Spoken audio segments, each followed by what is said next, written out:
Hello there, good afternoon to you. Now, never having been a smoker or a vapor, I'm going to need your help with this one.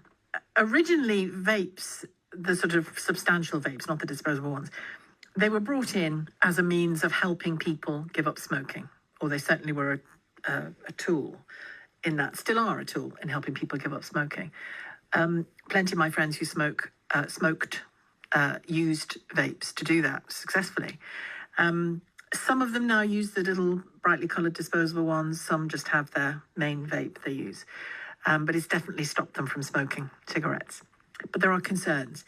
The market in vapes, particularly the brightly coloured, sort of sold as sweeties or seen by kids as sweeties kind of thing, and disposable, there are increasing questions about their addictiveness, about their effects on children. Parents and teachers concerned that kids just are focusing all day and all night on when they can next vape, and there isn't enough long-term evidence, is there, as to what these disposable vapes might do to a young growing brain, let alone anyone else. But so those are the sort of negatives. But the positive, of course, going back to the stopping smoking, the positive is that for those people who really want to quit smoking and have tried and haven't been successful, vapes offer a real lifeline, don't they, to at least attempt to do so. The addictive thing, the nicotine, they still get their hit from, but not with all the chemicals that will kill them and cause cancer. But then again, do you want to be addicted to anything? Is a question.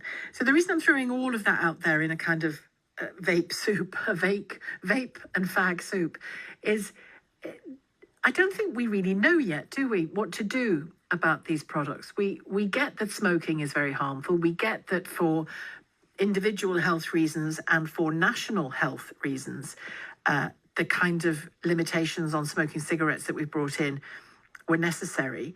There was a lot of pushback at the tail end of last week about banning cigarette smoking in pub gardens and the like. So we'll see how far that plan gets.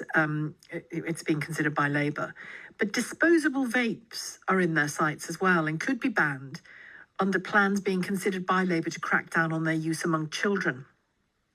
Ministers are drawing up plans, we're told, to curb sales of vapes and other nicotine products to children by placing restrictions on their branding, flavours, packaging and display. They're also considering going further by taking on plans by Rishi Sunak, when he was Prime Minister, to ban single-use vapes, the disposable ones, very attractive with children. And they're often sold in smaller, very colourful packaging. So what should be the direction of travel? Because what you don't want, presumably, is for the word vape to be so toxic, if I can use the word, that smokers won't try and use them as a tool for stopping smoking. You don't want that position to happen, I don't think. But when it comes to children, what are your concerns about children using vapes, the disposable vapes, the kind of sweetie design vapes? Is it right to think about going further and banning those? 0345 6060 973, the number to call. You can send a WhatsApp message on that number. You can text 84850. Michel Landl joins me, Director of World Vapers Alliance. Good afternoon to you. Hello, thank you for having me. My pleasure. It's a mixed picture, isn't it, the use of vapes? It is, and probably thanks to the new government as well, we find it in us in a very strange situation. You mentioned it already. Last week they announced a ban on outdoor smoking, and now they want to ban one of the products which is supposed to help smokers to quit. So that doesn't generally make much sense to me. And when it comes to disposable bans, I think there is a lot of misinformation out there. We need to think about it. What is it used for? And the disposable vapes, most of the times, are a first step for smokers away from cigarettes because they are easy to use and don't require much of upfront investment.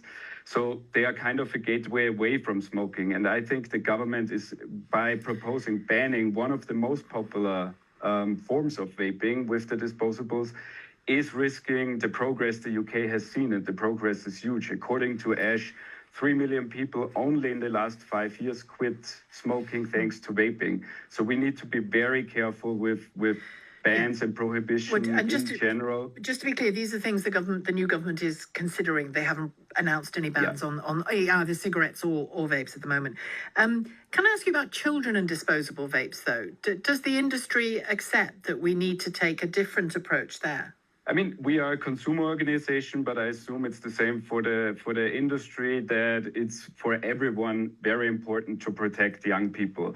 The question is how we do that best and how we don't hurt adults who are smokers on the way there. And we shouldn't forget that all forms of vaping, including disposable vapes, are already banned for teenagers. So technically, no teenager is allowed to vape at the moment. So banning disposables for adults won't change much of the current problems, because we will see the black market taking over. And the problem is, what's the age limit on? I see children vaping all the time. It's 18, so basically everyone below 18 is vaping illegally. And the main problem is that we have the law, but the law is not enforced. And I think the government should focus on better enforcement of the existing law. We just recently learned that 60% of UK businesses who are caught selling vapes, so they are already caught, they are not fined.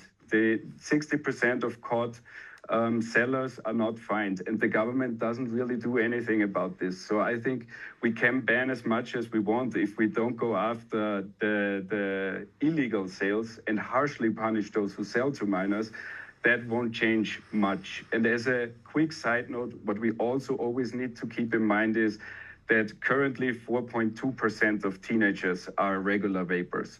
So we are far away from a youth vaping epidemic, and therefore we shouldn't base laws on moral panic. And this proposal to me sounds like moral panic, because we endanger millions of adult smokers being trapped in their deadly habit, and even current vapers being pushed back to smoking again. I wouldn't be as quick as you to dismiss 4.2% of kids vaping, because a small number compared to the whole of adults smoke, but we still take it seriously about what it does to their health. And because children's brains and lungs and bodies and systems and circulation system, everything is still growing, still developing, it still needs focusing on what certain things are doing to them, whether that's sugar or vapes.